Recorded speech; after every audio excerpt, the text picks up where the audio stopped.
Iniciamos. Shabbat Shalom ao grupo. Hoje nós tivemos o nosso Yom HaKippurim. Aí alguém pode dizer, mas não é Yom Kippur? Não. O nome em hebraico é Yom HaKippurim, que significa Dia das Expiações. Aí você diz, mas por quê? Eu já vi isso aí em algum lugar, mas eu não entendo por quê. O profeta Oséias, no capítulo 4, no versículo 6, diz assim: O meu povo foi destruído porque lhe faltou conhecimento, porque desprezastes o conhecimento. Quando nós desprezamos o conhecimento, nós somos destruídos espiritualmente. Palavras de Jeová. A maioria das pessoas, elas são muito acomodadas. Elas querem que tudo venha no prato. Elas não querem buscar conhecer. E aí o que acontece? Acaba sofrendo, acaba se decepcionando e acaba não entendendo os propósitos de Deus. Eu vi alguns cultos hoje não, eles fizeram ontem, né? Eles fizeram ontem no dia errado e hoje, que era o dia certo, eles não fizeram. Esses grupos de messiânicos e nazarenos e os ortodoxos. E o que acontece? Eu olhei aquilo e falei, meu Deus do céu, o que esse povo está fazendo? Nada, nada, nada tem a ver com o que é o dia das expiações. Mas aí vem o problema. Por que essa diferença? Por que falam que é dia do perdão, dia de jejum, e raramente fala dia das expiações? Mas por quê? Primeira coisa que eu já tenho conversado com vocês, o problema está nas traduções também. Né? Em primeiro lugar, um tradutor, quando ele vai traduzir um texto, ele tem que conhecer os dois idiomas. Ele tem que ter entendimento dos dois idiomas. Porque senão ele não vai conseguir transmitir uma ideia para o outro idioma. Né? E aí o que ele faz? Ele lê aquele texto, ele avalia qual o propósito daquele texto, o que o autor queria dizer, e ele faz a tradução. Mas essas traduções têm muito a ver com o que ele imagina, com o que ele pensa. Outras traduções são feitas letra a letra, palavra a palavra. Mas muitas vezes ela não tem muito sentido, ela fica meio esquisita. Por isso, quando você lê Almeida, tem tantas variantes, porque as traduções são muito esquisitas, não tem muito bom senso. Mesmo que você fale muito bem o grego e o hebraico, nós não temos acesso aos originais. O hebraico de hoje é hebraico moderno. O grego de hoje é um grego moderno. Então, ele tem muitas diferenças. E isso tem causado nas pessoas toda essa balbúrdia, essa confusão. Né? Por quê? As pessoas, muitas vezes, elas têm palavras que não têm ambiguidade com outras. Muito bem, irmã. Seja bem-vinda, irmã Sumara. Por exemplo, nós temos uma palavra em português que é saudade. No italiano não existe essa expressão. Em outros idiomas também não existe essa expressão. Aí como é que eu vou falar para o italiano que eu estou com saudade para ele, dele ou dela? Não existe essa palavra mesmo. Eles têm um sentimento parecido, só que tem outro termo. Então nós vemos que um dos problemas da compreensão é a questão idiomática. Mas isso não é empecilho. Já me perguntaram se eu sou maluco, por que eu tenho tanta Bíblia? Porque às vezes eu leio um texto e eu vejo que aquele texto não está muito coerente, está meio esquisito. Aí eu leio outra tradução, depois eu leio outra, para tentar chegar a um denominador comum. Mas muito bem, então, vamos lá, dando continuidade. Então, na verdade, hoje, nós passamos por Yom, que é dia Hakepurim, ou seja, dia das expiações. Esse dia era um dia muito cheio, muito complexo no antigo Israel. Por quê? Diferente das nossas gerações posteriores a Cristo, eles não tinham isso. Eles viviam, eles não tinham como se aproximar de Jeová para pedir perdão pelos pecados que eles fizeram. Eles não faziam isso, porque não foram ensinados, porque Davi fazia. No capítulo 51, nós lemos lá no capítulo 51 de Salmos, quando ele vai diante de Deus e pede perdão. É o único caso. Nós vemos Davi também fazendo a mesma. Daniel, Davi e Daniel. No versículo 51, ele diz: Tem piedade de mim, ó Deus, conforme a tua misericórdia.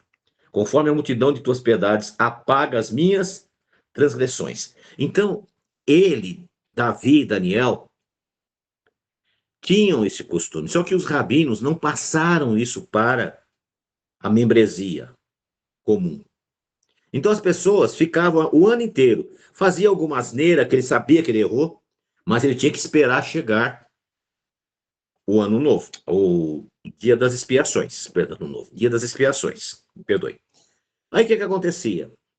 Eles levavam as ofertas, em Deuteronômio 16 diz: ninguém se apresente a mim de mão vazia. Então eles levavam uma oferta, era feito os sacrifícios, e conta-se alguns detalhes que não está na Torá, mas está na tradição, no Talmud, como é que funcionava lá no templo. Então o Talmud tem coisas boas também. Não podemos usar como escritura, mas tem coisas que a gente pode buscar informação. Exatamente, irmão. Eles aproveitam esse período para fazer comércio, ganhar dinheiro dos nossos irmãos. Infelizmente é isso. E aí o que acontece? Prestem atenção. Quando era feito o Yom Kippur, tinha uma série de símbolos que deveriam ser obedecidos. O primeiro símbolo que tinham é que eles separavam uma novilha vermelha de cerca de 3 anos, perfeita. Eles separavam 2 bodes iguais, perfeitos, gêmeos. E aí, o que era feito? Aquela novilha, ela era queimada, as cinzas era colocado dentro do mikve, o sumo sacerdote se banhava naquelas águas, se purificava, saía do mikve, vestia as suas vestes sacerdotais, ia diante dos 2 bodes, lançava a sorte. Um era chamado de Azazel. Esse bode chamado Azazel, também das expiações, que às vezes se encontra, é meio confuso nas traduções, era colocado as mãos sobre ele e simbolicamente os pecados de todas as pessoas eram passadas sobre a sua cabeça. No seu chifre era colocada uma fita vermelha. E isso não consta na Torá, mas consta no Talmud, tá? Por isso que eu estou trazendo para vocês.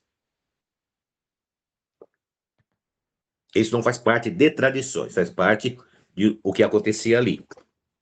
Em seguida, o sumo sacerdote sacrificava o segundo bode, pegava numa vasilha o seu sangue, uma outra vasilha ele pegava as especiarias, o incenso, levava o incenso dentro do Santíssimo, colocava perto da arca, por sua vez,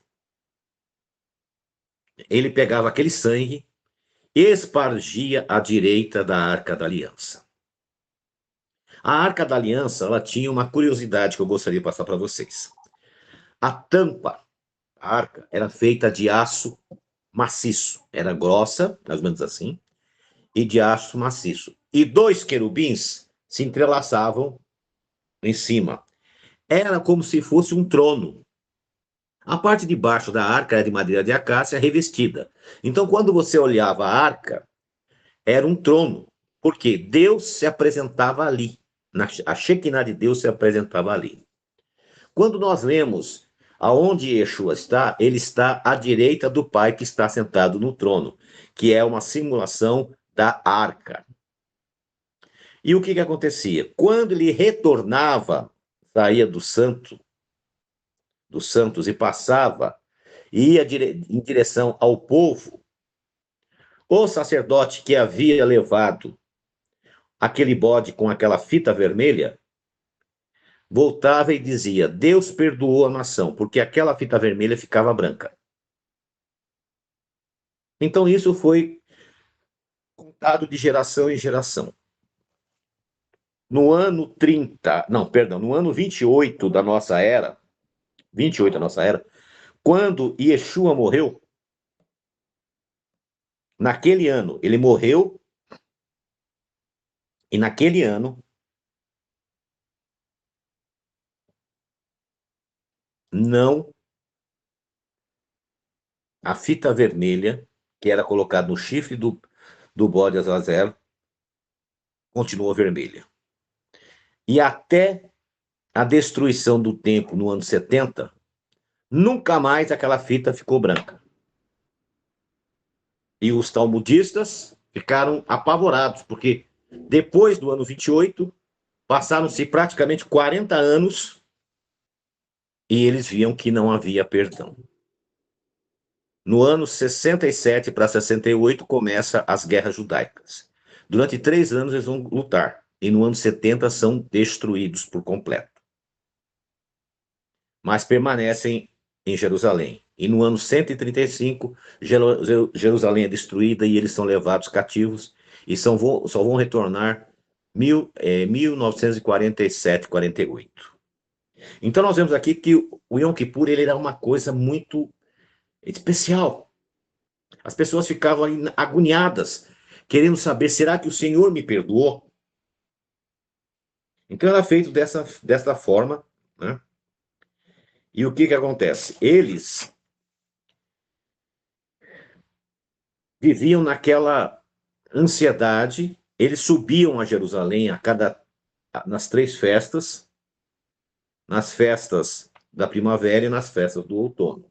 Eles subiam na Páscoa, eles subiam trombetas e eles subiam em tabernáculos, em cabanas. Porém, foi colocado na cabeça daquelas pessoas que se matasse os animais seriam perdoados.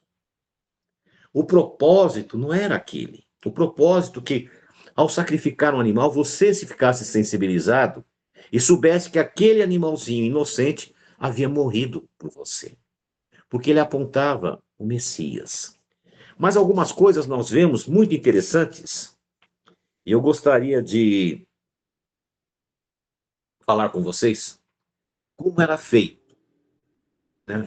Já expliquei aqui a escolha dos 2 botes, né, que eram praticamente iguais, eram, como alguns diziam, eram gêmeos, né? Porém, se nós pegarmos como é que foi o julgamento de Jesus, é uma coisa muito interessante ali. Um outro personagem que estava preso e que seria... Tinham 3 pessoas que iriam morrer naquela Páscoa. Eram 3 pessoas. Uma delas, que era o líder, chamava Bar-Abas. A palavra Bar é filho, Abas ou Abá é pai.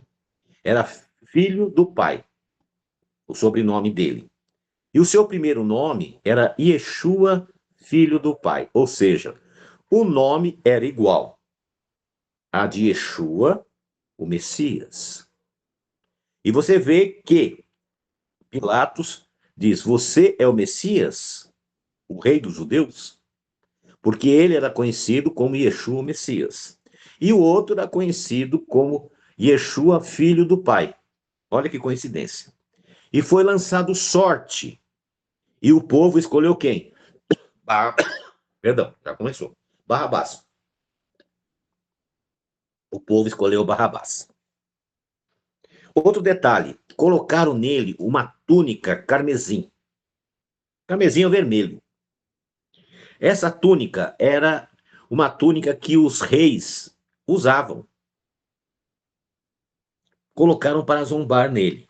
Lembra que no bode também se colocava uma fita vermelha? Vocês estão percebendo a colocação? Como era parecido o fato? Outro detalhe: o bode da expiação era levado para fora do arraial. E lá era deixado no deserto. Yeshua foi levado fora dos muros da cidade para ser crucificado. Então você vê aqui algumas semelhanças muito parecidas do Yom HaKippurim e da paixão de Yeshua. Percebam que tudo aquilo que eles faziam no Mishkan, no tabernáculo, eram sombras do que havia de vir. Yeshua iria finalizar duas solenidades sagradas. A primeira, o Cordeiro Pascal, e a segunda, o Corban, o bode expiatório. Nessas duas situações, ele iria realizar e concluir essas duas festas. Vale salientar que até hoje, quem segue o judaísmo ortodoxo, nesse dia, ele faz um sacrifício para receber o perdão dos seus pecados. Tem situações que até vale a pena. Porque um dia sem comer, ninguém morre. Então é uma coisa meio hipócrita pensar dessa forma. Outro detalhe: o bode expiatório, ele é levado para fora do arraial às 15 horas. O outro morria às 15 horas. Yeshua morreu às 15 horas. Tá? E quando ele morreu, era o dia da preparação. Presta atenção. As pessoas que traduziram não conheciam a essência do povo de Israel. Dia da preparação é sempre a véspera de um dia festivo, que pode cair qualquer dia da semana. Pode cair no domingo, na segunda, na terça, na quarta, na quinta, na sexta, no sábado. Não tem problema. Eles, por não entenderem e não conhecerem isso, eles levaram em conta que o dia da preparação, ou seja, que ele morreu na sexta-feira. Aí foi criada a Sexta-feira Santa. Porém, nós sabemos que ele não morreu na sexta-feira. Como que nós sabemos? Por dois motivos. O primeiro, quando os seus discípulos falaram com ele, pedindo um sinal com Yeshua, Yeshua disse: nenhum sinal vos será dado, a não ser o sinal de Jonas. Importa que o Filho do Homem fique 3 dias e 3 noites no ventre da terra. Nós não precisamos ser matemáticos para entender. 3 dias e 3 noites são 72 horas. O número 72 são os 72 nomes. Seja bem-vindo, Wellington. São os 72 nomes que são atribuídos a Jeová. Primeira coisa. Segunda, se ele morreu na sexta-feira, então ele não ficou 72 horas na sepultura. Ele ficou a metade, 36 horas. Ok? Então, primeiro erro. Para que ele realmente fosse o Messias, ele teria que ficar 3 dias e 3 noites. Nós fazemos uma reengenharia, uma contagem regressiva. Em Mateus 28, ele diz, Mateus diz que as mulheres, após o pôr do sol do Shabat, foram à sepultura e ele não estava lá, porque já tinha ressuscitado. O pôr do sol era por volta de 5h30, 6 horas. Então elas vão nesse horário e chegam lá, estavam vazio. E as mulheres viram que tinham 2 homens de branco. Lembra que Yeshua foi dependurado com 2 homens aos seus lados? E que ele disse para um que certamente hoje você vai estar comigo no paraíso? Então nós percebemos que as pessoas, as coincidências, eram 2 bodes. Aqui nós temos Yeshua Barabás e Yeshua o Messias.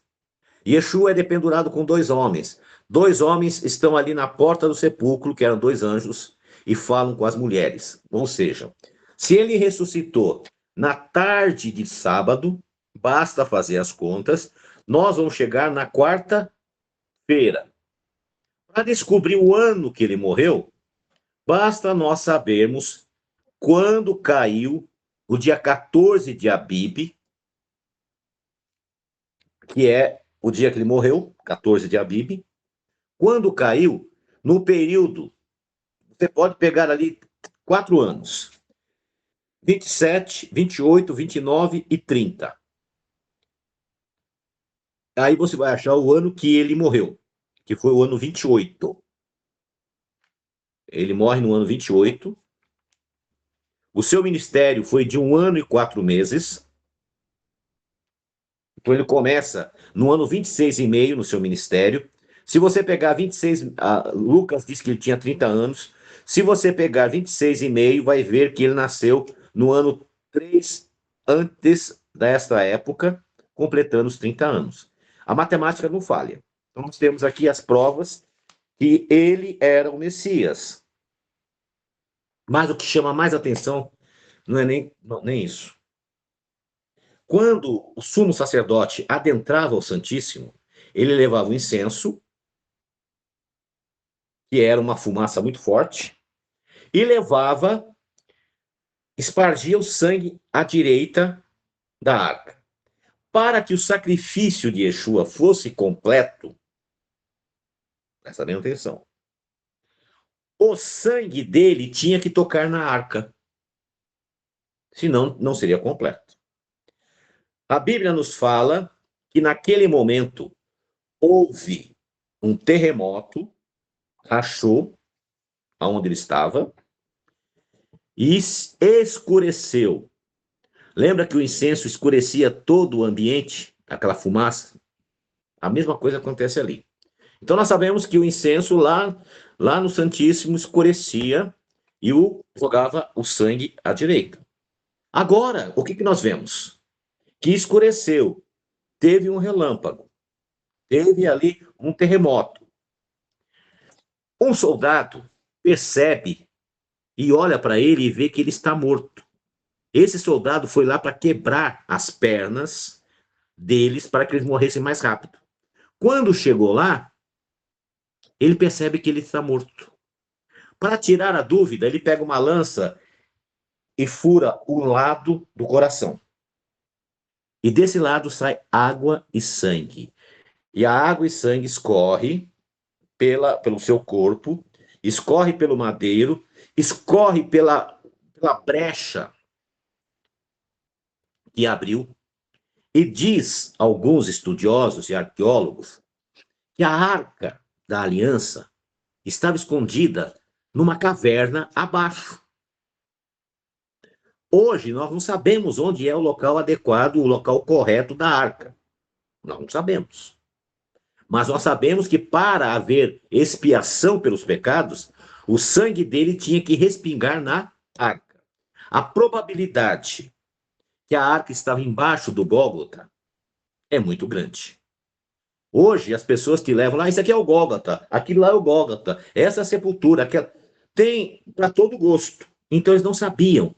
E Jeremias, quando os babilônios atacaram Jerusalém, ele escondeu a arca. E o propósito era justamente esse, que aquele sangue espargisse e encostasse na arca. Naquele momento, houve uma divisão. Deus estaria recebendo o pedido de perdão de todos aqueles que se arrependessem. Lembra que eu falei que depois do ano 28, até a destruição do templo, nunca mais aquele fio, ou aquela fita vermelha que ia no chifre do bode da expiação, nunca mais ficou branca. Por quê? Porque encerrou, acabou. Agora, não era mais por sangue de bodes, mas pelo sangue do Filho de Deus que nós seríamos remidos. Um outro detalhe. Lembra que eu falei que era lançado sorte? A túnica vermelha, carmesim, não foi rasgada. Ela lançaram sorte porque é uma vestimenta muito bonita e eles queriam para ficar com eles. Outro detalhe. O salmista diz, né, no capítulo 22, do versículo 18, que eles dividiriam as roupas. E foi dividido, foi lançando sorte. Um outro verso, em Mateus 27, do versículo 28 ao 31, diz que me despiram, me tiraram e me colocaram esse manto. Outro detalhe, ele não poderia ser crucificado dentro dos muros de Jerusalém, como o bode da expiação era levado para fora. Então ele foi levado para fora do muro. Então nós sabemos que o Gólgota não era dentro de Jerusalém, era fora. Outro detalhe, a interpretação errada de muitos teólogos. Principalmente a igreja adventista diz que o bode da expiação era o diabo. Ele foi levado para o deserto. Olha a loucura. Ele representa Yeshua, que tira o pecado do mundo. Em Hebreus, capítulo 13, versículo 12, diz assim: por isso Jesus, para santificar o povo pelo seu próprio sangue, padeceu fora dos portões. Outra coisa interessante. Em Êxodo 12, 46, em Números 9, 12, especifica que nenhum osso deveria ser quebrado do corbã. Então, a ovelha e o bode não faz o menor sentido. A ovelha, os demônios, eles não podem fazer parte da expiação de salvação. Eles não poderiam ter os seus ossos quebrados. E Yeshua não teve. Os dois que estavam ao seu lado tiveram as pernas quebradas. Ele não teve, porque a profecia de Salmos, capítulo 34, 20, diz: preserva todos os meus ossos, e nenhum deles será quebrado. Então, perdão. Então, nós vemos aqui as coincidências. Então, quando alguém chegar e dizer que Jesus, que Yeshua não é o Messias, você pode afirmar que existem dezenas de profecias que comprovam e fatos que comprovam. Outro detalhe, os crucificados, eles não eram enterrados. Como parte do castigo, eles eram deixados de pendurados se não fosse Shabat no dia seguinte, para ficar ali se decompondo, para que a família e as pessoas vissem, sofressem com aquilo. Quando era Shabat, eles tiravam antes e jogavam num local chamado Guerrinom, que foi traduzido como inferno. O Guerrinom era uma vala que eles jogavam os lixos. E ali ficava queimando dia e noite. Sabe o lixão que tem por aí? Ele não fica fumegando dia e noite? O Guerrinom era assim. E eles pegavam os corpos dos mortos e jogavam ali para ser comido pelas aves de rapina, para ser comido pelos cães. E a Bíblia nos cita, em Isaías 53:9, que ele foi posto à sua sepultura com os ímpios. Mas, porém, na sua morte estava com os ricos. Havia um homem chamado José de Arimateia. Ele era um discípulo de Jesus, era um homem muito rico, e ele tinha uma sepultura cavada na pedra, e como ele fazia parte do Sanedrim, do Sinédrio, era um fariseu famoso, ele conseguiu que Pilatos liberasse o corpo.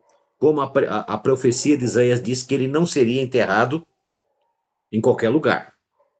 Outra coisa, se alguém dizer, mas ele não é o Messias, fala para ele, meu filho, hoje nós temos inteligência artificial, nós tínhamos Wikipedia, nós tínhamos Google, nós tínhamos tantas condições de informação e nós não conseguíamos montar uma história tão perfeita que se casa tanto como a história de Yeshua. Então nós vemos que, como nós até comentamos aqui, que eles se confundiram, a maioria dos religiosos, pensando ser na sexta-feira, porque aparece, e era o dia da preparação. Porém, se você, como eu falei para vocês, no ano 28, o dia 14 de Abib caiu exatamente numa quarta-feira, que era a preparação para o dia 15 de Abib, que era um Shabatot, um Shabat, de Pães Ázimos. Como eles não conheciam, eles pensaram que dia da preparação era só sexta-feira. E criaram a Sexta-feira Santa. Então, aqui nós tiramos por completo essa ideia equivocada da Semana Santa. Continuando. A Bíblia diz que ele ficaria 3 dias e 3 noites no ventre da terra, como já falei. 72 horas. E ele ficou exatamente 72 horas. Tá?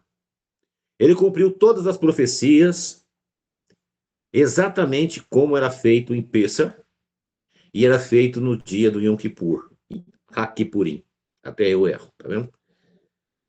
Outra coisa, nós vemos agora que nós vamos entrar no estudo, realmente, não vamos nos alongar muito, mas aqui está em Hebreus, capítulo 9, versículo 12. Nem por sangue de bodes, nem do azazel, nem da expiação, nem de bezerros, novilha vermelha, mas pelo seu próprio sangue, presta bem atenção, entrou uma única vez no santuário eterno, havendo efetuado uma eterna redenção. Verso 15. E por isso é mediador de um novo testamento. Verso 24. Porque Cristo não entrou num santuário feito por mãos humanas, porém no céu para agora comparecer por nós perante a face de Deus. Então, o que nós vemos aqui?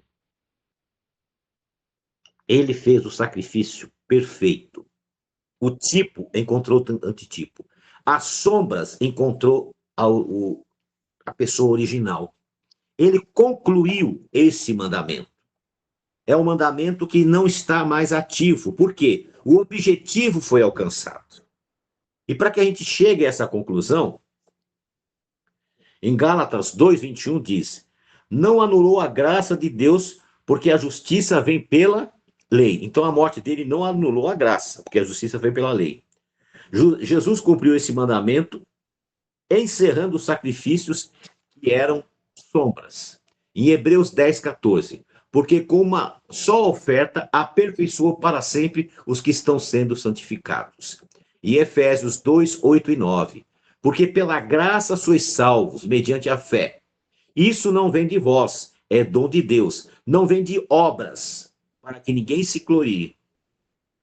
Em Atos 4:12, e em nenhum outro há salvação, porque também debaixo do céu nenhum nome é dado entre os homens pelo qual devemos ser salvos. Numa perspectiva válida, podemos considerar que as festas que apontavam para o Messias e o seu sacrifício podem não ser mais necessárias. Ou seja, quais delas? Nós não sacrificamos mais o cordeiro de Páscoa. porque o Cordeiro de Deus foi morto. Nós não mais praticamos as cerimoniais do Yom Kippur. Por quê? Porque Yeshua já concluiu. E como é que depois da destruição do templo, como é que os rabinos começaram a celebrar e guardar Yom Kippur, Yom HaKippurim, perdão. Eles colocaram pesos em cima do povo. Vocês vão ter que jejuar 25 horas. Vocês não poderão pentear os seus cabelos. Vocês não poderão escovar os seus dentes. Vocês não poderão usar nada de couro. Quanto mais sacrificado for, mais certeza do perdão dos seus pecados. Para quem não conhece, esse é o livro das rezas, é o Mahor de Yom Kippurim. Dá uma olhadinha nisso. Tudo isso aqui são rezas. Então você começa a rezar ao pôr do sol, do dia do perdão, vai orar até 10, 11 horas da noite. No dia seguinte você vai estar cedinho lá, sem comer, sem beber, e vai ficar até o pôr do sol só rezando, repetindo, repetindo. E Yeshua nos condenou dessas vãs repetições. E eles dizem que quanto mais você sofrer, quanto mais você implorar, mais certeza que o seu pecado vai ser perdoado. Então isso aí foi uma invencionice dos homens.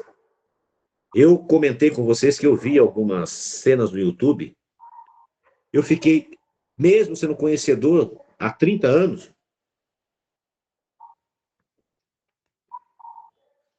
eu fiquei horrorizado. Porque eu sempre fiquei com o pé atrás disso aí. A Bíblia diz que ele não quer sacrifícios, mas ele quer um coração sincero. Se você, eu sempre digo aqui, se você fizer qualquer coisa para Deus, para receber uma troca, você já errou. Se você guarda o Shabat para ser salvo, se você devolve dízimos de oferta para ser salvo, se você jejuma para ser salvo, você está perdendo seu tempo e seu dinheiro. Porque o Filho do Deus bendito morreu justamente para isto. E o que fazemos agora? Nesse dia especial, todo aquele ritual acabou. O ritual bíblico. O jejum foi estabelecido depois. Eu pesquisei muito. Não achei nenhuma coerência. Porque em hebraico não aparece a palavra jejum. Mas até a IA, ela bate cabeça. E eu descobri hoje que a IA que eu estava pesquisando é a Wikipédia. E a Wikipédia erra mais que acerta. E eu não sabia. Então, muitas vezes nós somos induzidos a erros. Voltando para as escrituras. No Yom Kippur, que seria dia do perdão, que não é dia das expiações, o que nós podemos fazer? Podemos dedicar esse dia para reflexão. Avaliar o que nós fizemos. Ver onde erramos. Fazer aquele checklist que eu vivo falando. Né? Perdoar aquelas pessoas que nos fizeram mal. E por não perdoarmos, quem está ficando mal somos nós mesmos. Agora, se você jejuou para ter o seu pecado perdoado, eu tenho uma péssima notícia. Você só perdeu essa refeição. Porque não vai ter perdão. Agora, se você buscar no Cordeiro de Deus, se você buscar no nosso sumo sacerdote segundo a ordem de Melquisedeque, que é Yeshua, e se você buscar lá a resposta, ele vai apresentar diante do Pai, que está sentado no trono, que é a arca, e ali ele vai dizer: eu morri por ele. O meu sangue lavaria de todos os pecados. e você é remido. Nunca a salvação foi tão fácil como é agora. Imagina você hoje ter que comprar um cordeiro, que era caríssimo, porque tinha que ser perfeito, e levar para oferecer esse cordeiro. Em alguns casos, o cordeiro é insuficiente. Se hoje as pessoas não fazem nada, imagina a dificuldade que era. Por isso o Senhor veio para nos trazer a salvação. O dia do perdão é um dia de reflexão e gratidão, porque Jesus morreu no seu e no meu lugar. Depois, nós temos agora, daqui 5 dias, a festa das cabanas. A festa das cabanas, ela anuncia o milênio. Isaías 66, 23 diz assim: será de uma lua nova a outra, e de um Shabat a outro. E toda a carne deverá vir-me adorar. Presta bem atenção. Ele não está falando, todo judeu vai me adorar, todo israelita vai me adorar, todo não, não. Toda a carne. E nós lemos em Zacarias, capítulo 14, todos aqueles que restarem das nações terão que subir a Jerusalém para celebrar a festa das cabanas. Aquele que não vier será amaldiçoado. Ou seja, celebrar cabanas é uma benção. E você é convidado a celebrar conosco também. E no 8º e último dia da semana de cabanas, muitas pessoas perguntavam o que significa esse 8º dia. Porque, por exemplo, trombetas anuncia a volta do Messias, anuncia a ressurreição, anuncia o derramamento das pragas. O dia da expiação, o perdão. Cabanas, o milênio. E esse 8º dia de cabanas representa a eternidade. Quando Yeshua, depois de vencer Satanás e suas hostes e lançá-los no lago de fogo, ele vai entregar o reino ao Pai. E aí, o Apocalipse diz: eu não vi o sol e não vi a lua. Ali que começa aquela crença dos cristãos, o céu. Porque Deus vai fazer tudo novo. Esse sistema aqui vai deixar de existir. E nós vamos entrar num novo sistema. Nesse sistema, nós não conseguimos ser eternos. Nós conseguimos chegar até 1000 anos, porque os humanos, antes do dilúvio, chegavam a 1000 anos. Só que nesse sistema não conseguimos ser eternos. Então, todo esse planeta, todo esse sistema deixa de existir. E aí começa a eternidade. E Deus habitará com o seu povo.